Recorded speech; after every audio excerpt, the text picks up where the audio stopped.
আজকের এই মহতী অনুষ্ঠানে আমি একজন পুরস্কৃত হইতে পেরে আসলে সত্যি আমি গর্বিত এবং আনন্দিত, এবং তার সাথে ধন্যবাদ জানাতে চাই প্রথমেই মহিলা অধিদপ্তরকে, যারা আমাকে নির্বাচন করে আজকে এই পর্যায়ে নিয়ে এসেছে।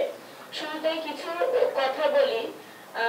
আসলে আফসানা নীরা হওয়াটা খুব সহজ বিষয় ছিল না।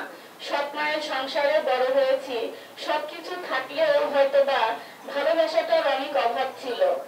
সেই থেকে শুরু হলো জীবনটা আমার। তখন থেকে চিন্তা করলাম যে আসলে নিজের পায়ে দাঁড়াতে হবে, আমাকে কিছু করতে হবে, নয়তোবা আমি আমার পরিচয় তৈরি করতে পারবো না।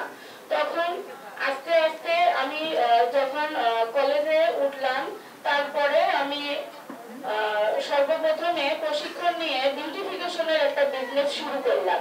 তো বিউটিফিকেশনের বিজনেসটা করতে করতে ভালোই চলছিল আমার। সেখানে আমি ফ্রিতে প্রশিক্ষণও দিচ্ছিলাম নারীদেরকে, যেহেতু নারীদেরকে নিয়েই আমার কাজ। তো হঠাৎ করে করোনা মহামারী চলে আসে। করোনা মহামারীতে যখন দিশেহারা, তখন হঠাৎ করে যুব উন্নয়ন অধিদপ্তরের সঙ্গে আমার পরিচয় হয়। ইতিমধ্যে আমাদের স্যার এখানে আছেন, জনাব সেলিম স্যার, উনি এবং আমাদের দিদি মহোদয় স্যারের নির্দেশে আমি প্রশিক্ষণ গ্রহণ করে, যুব উন্নয়ন থেকে প্রশিক্ষণ গ্রহণ করার পরে আমি বগুড়া মহিষেক নামক একটা পেজ খুলি। সেখানে অনলাইনে খাবার সেল করতে থাকি। তো সেখানেও বেশ সাড়া পাই। তো আমি সবসময় চিন্তা করি একটু ইউনিক কিছু করা যায় কিনা। তো সেখান থেকে উদ্বুদ্ধ হয়ে নিজের প্রতিভাটাকে বের করার জন্য, যেহেতু আমি রান্না বান্না একটু ভালো পারি, তো আমার হাজবেন্ড বললো তাহলে এটা দিয়ে বিজনেস করলে কি রকম হয়। তো সেই থেকে আসলে আমি তখন নতুন আরেকটা পেজ খুলি আচারি ফুড নামে। সেই আচারি ফুডে আমি গরুর মাংসের আচার নিয়ে কাজ করি। আলহামদুলিল্লাহ সেখান থেকে ভালো সাড়া পাই, এবং গত মাসেও 150 কেজি আচার আমার মালয়েশিয়াতে গেছে। আলহামদুলিল্লাহ সৌদি আরব এবং দুবাইতেও আমার আচার চলে গেছে। আপনারা সবাই আমার জন্য দোয়া করবেন। আর আজকে এই পরিসরে কথা বলতে পেরে সত্যি আমি আনন্দিত এবং গর্বিত। সত্যি কথা বলতে আমি আসলে ভাষা হারিয়ে ফেলেছি। আরেকটা কথা বলি, সাকসেস থেকে সাকসেসফুল একজন নারী কখনোই হইতে পারে না যদি না, যতক্ষণ পর্যন্ত না একটা ফ্যামিলি সাপোর্ট একটা নারী পায়। আমি জীবনে প্রচুর স্ট্রাগল করে এখানে আসছি। আমার সামনে বসে আছে, একটু বলতে চাই আমি অনেক নির্যাতনের শিকারও হয়েছি, কারণ সৎ মায়ের সংসার সবকিছু থাকা সত্ত্বেও সে কিন্তু আমাকে পড়ালেখাটাও করতে দিত না।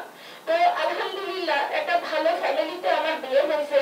আমার হাজবেন্ড জনাব মোহাম্মদ শিহাবুর রহমান, আমি তার কথা বলবো, ওই মানুষটা আমার লাইফে এসে আমার পুরো লাইফটাই আসলে বদলে গেছে। তিনি আমাকে প্রত্যেকটা স্টেজে মানে সাপোর্ট দিয়ে গেছে যে না তুমি করো, তোমার প্রতিভাটাকে তুমি বের করো।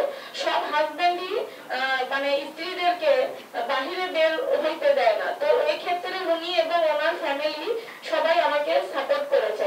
আলহামদুলিল্লাহ আপনারা দোয়া করবেন যেন আমি সামনের দিকে আরো আগাই যাই। তিল তিল করে আজকে আমি আমার এই আচারি ফুডটা তৈরি করেছি, এবং আমার চিন্তা আছে এটা একটা ব্র্যান্ড হিসেবে আমি তৈরি করব।